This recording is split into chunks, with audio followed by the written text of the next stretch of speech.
Hey everyone, welcome to another exciting episode of First Impressions on the Scratch a Track podcast, presented by The June Grimm Show and co-produced by Mr. IVEST. I am the dude.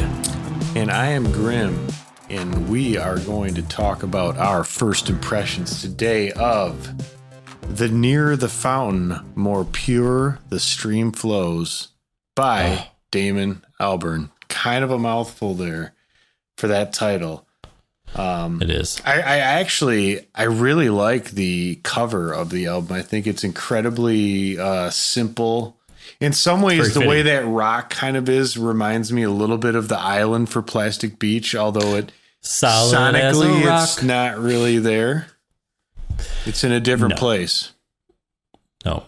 I think it's actually very representative of the way the album sounds, and the mood and the feel.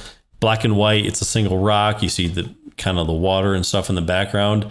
This album to me, it is very chill. It has a very desolate, kind of isolated feeling throughout most of the tracks. Yeah. That's kind of my overall first impression after two listens. Okay. I probably have listened to it like 6 times now. I just like let it play over and over while I was doing stuff. And I thought that was interesting because to me, there's like, you have to like something a certain level to just let it keep going. Cause otherwise you're like, okay, I'm good on this. And, I read this article, that The Guardian published about him and the album, and they describe it as beautifully haunting. And I thought that was a really interesting way to describe it. I would agree with that. And I think that's why I liked it. Is it was just this sort of different trip that you could just kind of have on. Yeah, I'm on that trip. I think there was what threw me off a little bit is the first 3 songs I felt were really tight and kind of flowed together in the same theme. Mm-hmm. But then the 4th track, which is Combustion, that I felt like it didn't fit the album. Oh, because it was a little like louder and in your face somewhat. Yeah. There was some stuff going on there. It was almost, it's better than Nick Drake's horn, but still, it had this weird sort of circus feel to it. Yeah, I could see that. And also, I know it was the 4th track. It kind of reminded me a little bit. We're talking about the flow and the feel of the album of Yoshimi Battles the Pink Robots Part 2. Oh, that's interesting. I kind of see what you mean. In this album, it is definitely Yoshimi Part 2. Yeah, for sure. It is, right? Like if you had to fit track to track, that would be it. Because, when we talk about that album, it has a lot of chill moments and everything, especially the second half of the album. But this one, the 4th track, Combustion, it just kind of, it's a little bit of a weird song. Yeah. And it kind of has a circus sort of, Cirque du Soleil sort of feel to it, right? So that's just kind of interesting what I thought about it. And that threw me off. But that is the standout track to me. I would agree with that. Now, do you have a favorite? Did anything really grab you? Yes. It did. The track number 3 and here it is. I got it in front of me in my notes. Royal Morning Blue. Is that the one with that deep like Barry sax hitting those? I don't know, because there's another song with some great, actually. So track number 8, the Tower of the Montevideo, that has some heavy sax in it as well. And I really liked that. I want to say in Royal Morning Blue, it was just this low bottom note, just driving the beat. Again, I've only listened to it twice, so we can't get into specifics here. Maybe the super fans can. I really liked number 2, the track called The Cormorant. Ooh. Yeah. And it had just a certain darkness about it. And this, along with a couple other tracks, utilized something that I found very interesting. And that is one of these old school kind of beatboxes that you would find like pre-built into some of the cheaper console organs from like the 50s and 60s. Do you remember that kind of beatbox that was on the organ we used to have at the Morehouse and you could hit the buttons? that's what he used, is something like that, because they talked in this review that he used what they would call an ancient beat machine. And if you compare that to like an 808, it is kind of an ancient beat machine. So here's the deal with that. And this goes to the track I was just talking about, the Tower of Montevideo. I said in that, like the keyboard or whatever they use, it has this default like kind of patch sound. And like when I was a kid growing up, my grandma, she had this organ, right, in like the guest room and everything, and there was just like a button, and I know, and it would be like waltz, rumba, or whatever. Yeah, exactly. Yes. And what we used, let's play the waltz. It basically had the beats that would go with every of the popular dances at the time.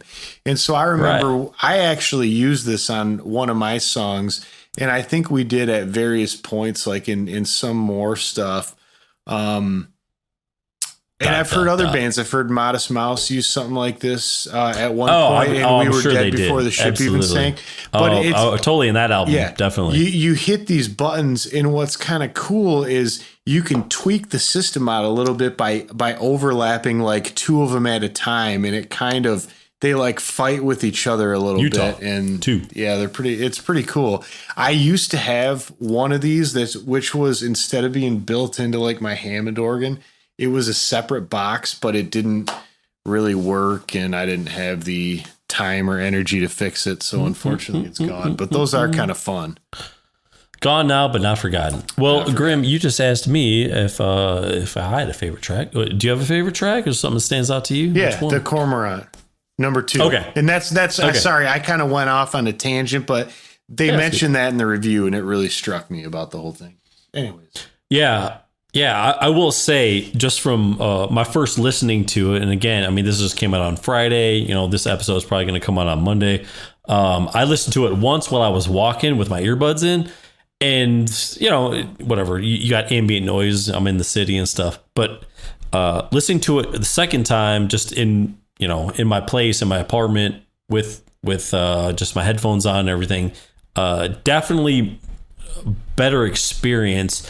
I thought it was interesting, like as you would expect. I mean, it's Damon Albarn. There's going to be good production, right? It's high quality and everything.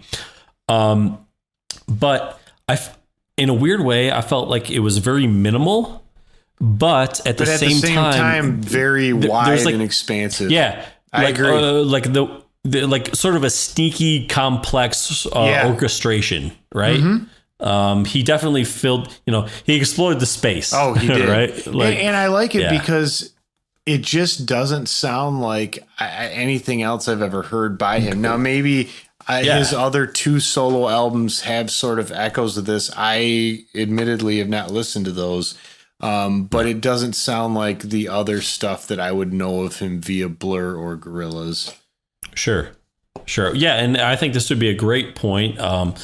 As since people are going to go ahead and click the button, they're going to like and subscribe and comment below. Let us know how this compares, because I haven't listened. It sounds like you haven't either, to his previous solo work. It sounds like his most recent solo album was 2014. Yeah. How different that is. Again, compared to this, because this one seemed like very mellow. You want to know what I would sort of compare it to would almost be like Beck's Sea Change, as far as mood and flow goes. Okay. I mean, definitely, I'm not talking like instrumentally or anything like that, but just like the emotion. I understand. Well, dude, part the feel of it was about, I guess he had a longtime collaborator, this dude named Tony Allen, and he died in 2020.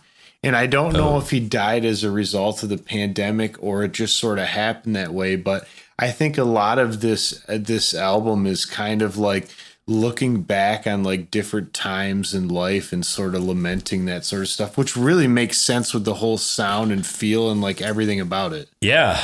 That definitely, now that you say that, it adds a whole different layer, a whole different dynamic to it. Yeah, it really does. So it's so weird. I honestly, when this was coming out and we do these, it's like you have to listen to this. And there's some days where it's like I don't want to listen to something new for that at that point. I just want to listen to like something else that I want to choose.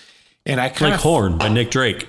Exactly. And I kind of felt like that when this was starting. But then like once I got into the first track and the second track started, it was like, this is all I've had on for like a day.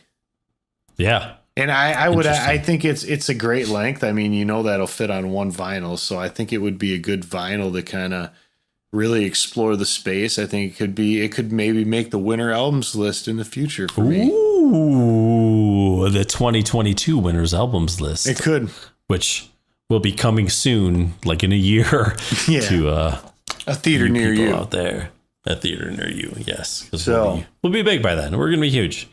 Gonna be so huge. Well, dude, I definitely from my first listen to my second listen, mass improvement. Definitely expecting to continue to listen to this. I imagine you will as well. All the people out there, let us know what you think of it. I really thought that, I love Gorillaz stuff and everything, but it was really nice to hear something from Damon Albarn that just didn't involve it. It seems like a bunch of collaborators, right? And not like even that. It was just so different, and I think that was really cool. That's what really struck me about it. I was just immediately, it piqued my interest and it never really, stopped. Like I'll probably still listen to it again tomorrow yeah, and then keep Not going. Just because you're like, oh, I got to listen to the shit of it because we're going to record this episode. Yeah, you're like, exactly. No, now I'm invested and I want to. Like I do see myself picking this one up on vinyl. Spoiler alert. Oh, I like it. I think you freaky and I like you a lot. All right. Well, Grim, I think it's about time to Tim. Yeah. Let's wrap it up and it's time to go. What do you say? The Dude and Grim Show. Scratch a Track is produced by the Dude and Grim. Additional music provided by Moore and the Tims. Copyright 2021. The Dude and Grim Show.